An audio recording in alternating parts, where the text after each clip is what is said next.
las vendedoras de esperanza. Recibámoslas con un fuerte aplauso.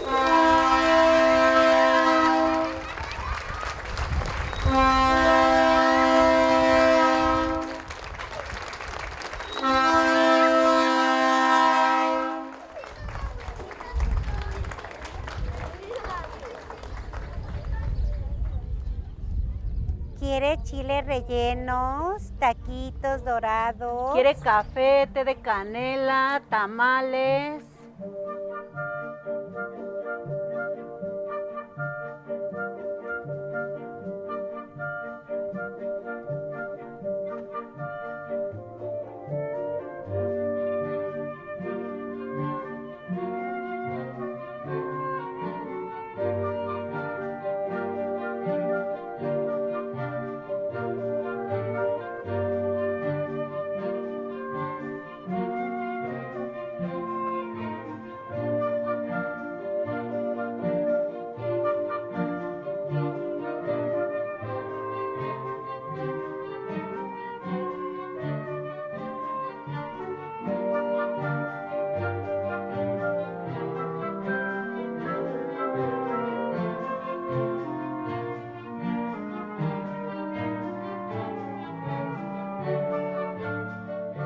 Por ubicarse en un lugar estratégico, la Estación de Esperanza, se construye el ramal de Tehuacán a Esperanza, que empieza a funcionar en 1880 con tracción animal, es decir, el tren jalado por mulas y posteriormente con locomotoras de vapor. Pocos años después se construye la línea férrea de Esperanza al Xúchitl. Se cuenta que esta línea fue construida principalmente para explotar la madera de la hacienda del Xúchitl. Las tres líneas férreas que convergían formaban un importante centro ferroviario y comercial en la región, lo cual implicaba mayor movimiento, mayor flujo de personas y mercancías. Las estaciones de ferrocarril, desde su puesta en marcha en México a finales del siglo XIX, transformaron lo que es la visión de las sociedades. Los grupos sociales que nunca habían visto una locomotora se vieron sorprendidos, y cuando se empezaron a hacer los primeros viajes en tren, pues la gente de las comunidades quedó fascinada por todo esto. Eso nos permitió a nuestra cultura, a nuestra sociedad, acercarnos mucho más al otro, a la otredad.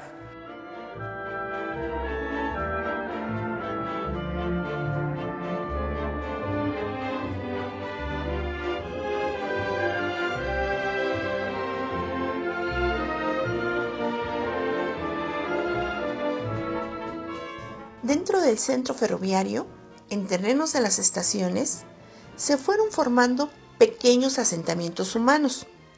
Con viviendas improvisadas, se fueron estableciendo comerciantes, artesanos, vendedores, cargadores, refugiados, aventureros que iban de paso y se quedaban, vendedoras que vendían antojitos al paso de los trenes.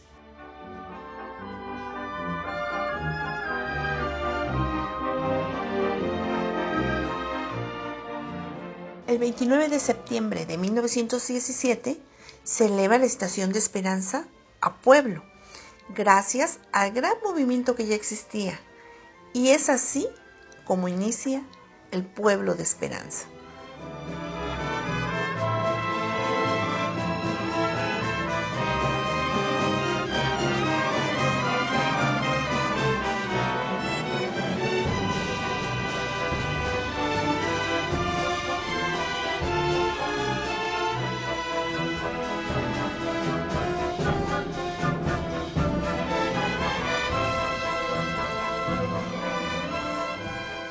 Como no puede existir pueblo sin territorio, el 12 de enero de 1918 se crea el Fondo Legal para la formación del Pueblo de Esperanza y se traza en terrenos de la hacienda de San Antonio de Abajo. El 26 de enero de 1928, por decreto, se crea el municipio de Esperanza. Prácticamente 11 años después de haberse elevado a pueblo la estación de Esperanza. Lo anterior fue gracias al movimiento que generaban las estaciones y a las personas progresistas de esa época, que lucharon porque existieran los servicios necesarios para independizarse del municipio de Atzicintla. Los primeros comercios se establecieron cerca de las estaciones. Muy pronto se contó con mercado, presidencia municipal, escuela primaria, había un teatro y una plaza de toros, pero sobre todo se tenía algo muy importante: telégrafo y correo.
Mi bisabuelo Giró Fontans, pues sí es un hombre ejemplar para nosotros porque puso una empresa en Esperanza para desde allí poder hacer una vida de trabajo y con ella lograr mantener a la familia, ¿no? Fue un inmigrante francés, se quedó a raíz de la intervención francesa porque venía con la tropa que trajo el imperio para sostener a Maximiliano de Habsburgo.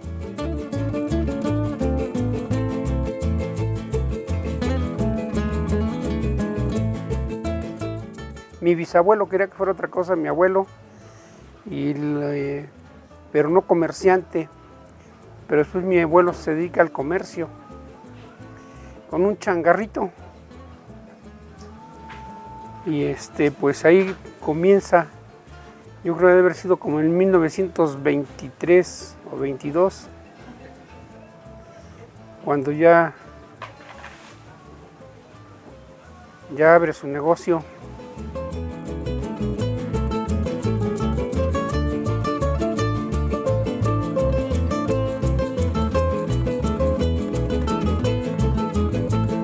Un gremio muy importante acá en Esperanza, que generó economía y a los que nunca se le han dado el reconocimiento, es el gremio de las vendedoras del tren.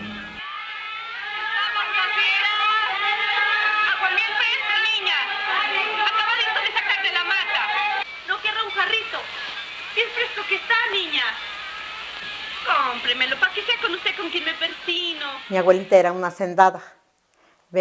Ella vivía en una hacienda, en su hacienda, Chapulco, estado de Hidalgo, ella. Pero ella ahora sí se vino para acá, como venía en el tren como soldadera. Pero dio el caso que el tren se volteó aquí en el Cerrito de Buenavista, lo voltearon. Mi abuelita se bajó con su niño a buscar leche y fue como se quedó aquí en Esperanza. Y fue ahora sí en la primera generación de vendedoras. Mi abuelita Santos Lascano Román. Enseguida siguió mi mamá. En la tercera generación, pues yo, María Reina Palacios Ojeda, que también comencé a vender refresco. Yo entré a vender de 8 años. Pues yo me hice vendedora porque mis abuelitas fueron vendedoras, las dos, tanto la mamá de mi mamá como de mi papá. Bueno, mire, yo me hice vendedora, yo tenía 9 años. Cuando yo me hice vendedora, porque mi mamá tuvo un accidente en casa. Cuando yo llegué de la escuela, mi abuelita me estaba esperando y me dijo, Agarras esa canasta y nos vamos a vender. Yo de 8 años me traía a vender aquí y me venía yo a vender con mi madre el refresco, agarraba yo mi canasta y me venía yo. Pues mi mamá era la que venía a vender en ese entonces, ya tiene muchos años, y yo venía con ella como de la edad de 10 años. La pobreza, la humildad, mi mamá se casó, se juntó con un señor, pero resulta que pues se llenó de hijos y ahí empezó mi mamá a levantarlos con el mismo ejemplo de mi abuelita. De vender, aprendió a hacer el mole. Pues yo me hice vendedora del tren porque mi mamá y mi hermana vendían en el tren y pues éramos varios hermanos y a mi mamá no le alcanzaba el dinero para sostener a todos nuestros hermanos. Mire, pues más que nada, el ferrocarril y las vendedoras son las que crean la economía regional y principalmente en Esperanza. Porque Esperanza, según tenía mucho futuro por el tren.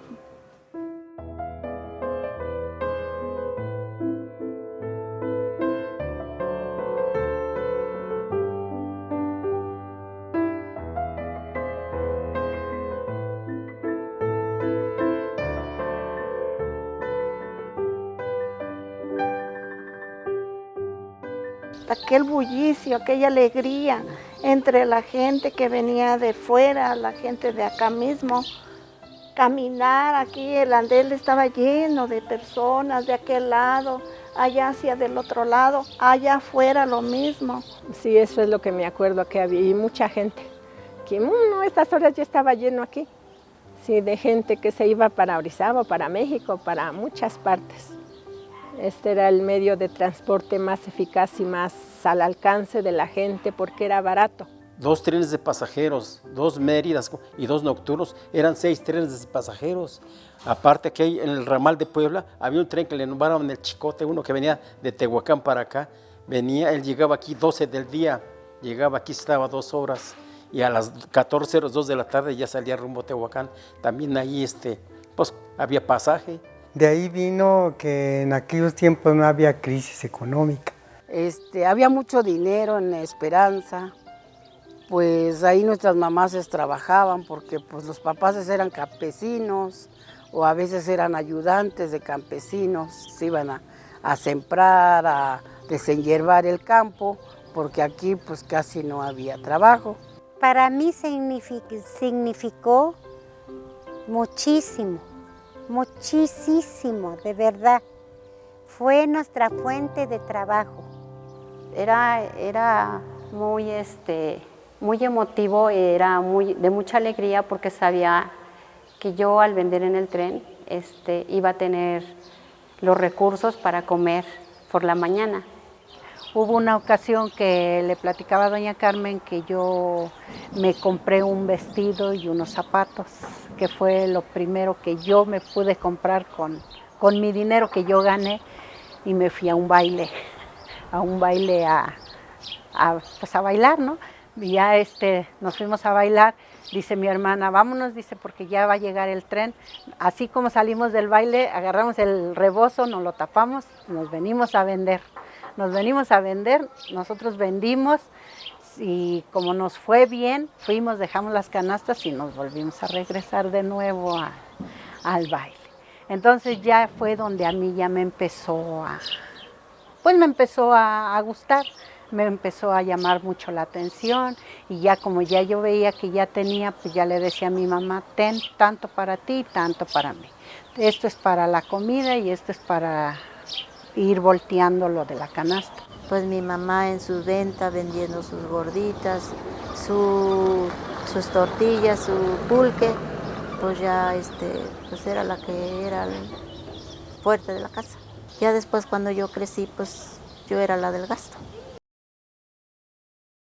Para sacar para más, porque a un hermano de Tehuacán que se fue, mi mamá le dio carrera de contabilidad y nos ponía a vender a las dos, a mí a hacer y a la Leti a vender para darle en aquel tiempo 35 pesos le daba cada 8 días para que tuviera para sus comidas.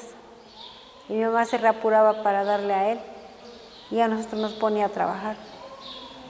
Siempre hasta que el tren se terminó, hasta que el tren allí crecía, mis hijos, los levanté, les daba yo lo que podía yo y allí los crecí. Nosotros no nos interesaba tener un marido, nosotros nos interesaba el tren, porque nos dejaba dinero.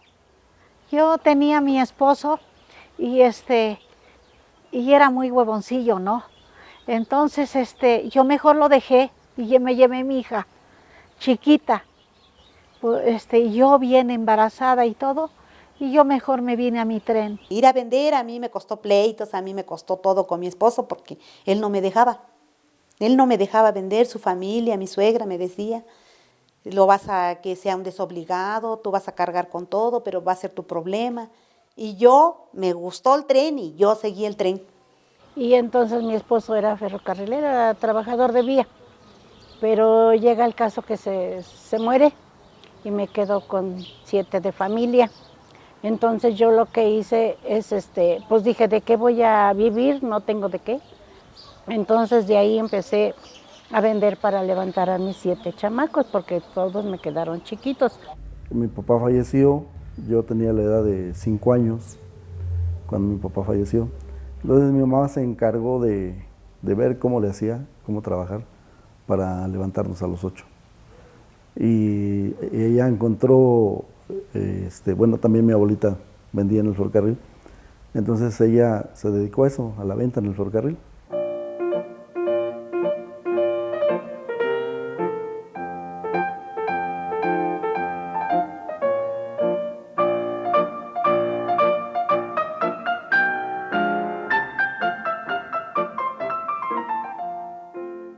Para las vendedoras era una cosa muy bonita.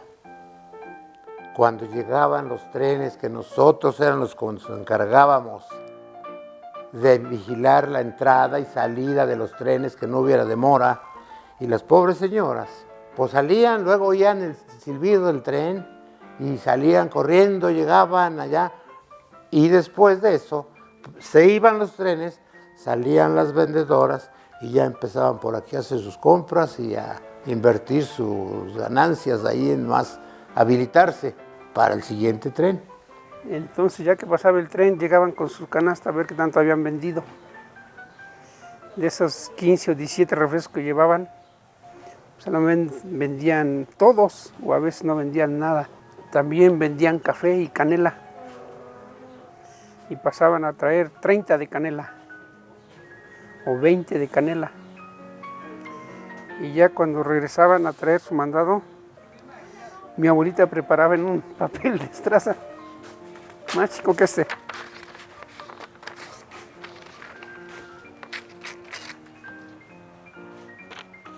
$30 de manteca. Y agarraba una cuchara y echaba la manteca.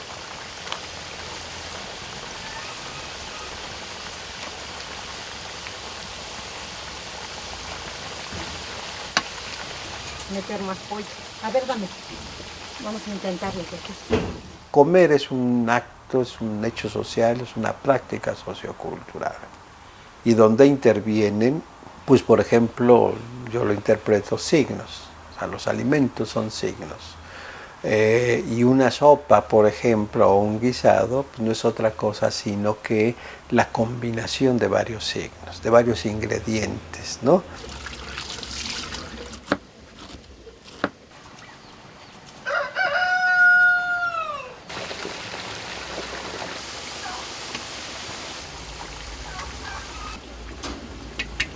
Esta es infundia, que se le saca a la gallina, se le echa las papitas también para que sepan ricas. Finalmente la comida en este país y en el mundo es regional. Entonces, algo que identifica a la comida en cada una de estas estaciones son algunos ingredientes que se van modificando en cada una de ellas. No son los mismos, ¿no? No son los mismos. Aunque sea la enchilada, pero la enchilada de Tezonapa va a ser muy diferente a la enchilada de otra estación en San Luis Potosí o en Guanajuato o en Michoacán. Va a ser totalmente diferente. El sabor va a ser totalmente diferente. ¿Por qué? Porque los ingredientes son distintos, ¿sí? Y porque además también, pues aquí entra mucho la cocinera. Y según el lugar, en el tren, en la fonda, en el comedor o el puesto de la calle, es la posibilidad de combinar precisamente todos esos ingredientes, todos esos signos, ¿sí? Y objetivar algo que es maravilloso y que distingue un lugar a otro o de un alimento a otro, que es lo que se denomina la sazón. El sazón, luego dicen algunos, que eso es inexplicable, digamos.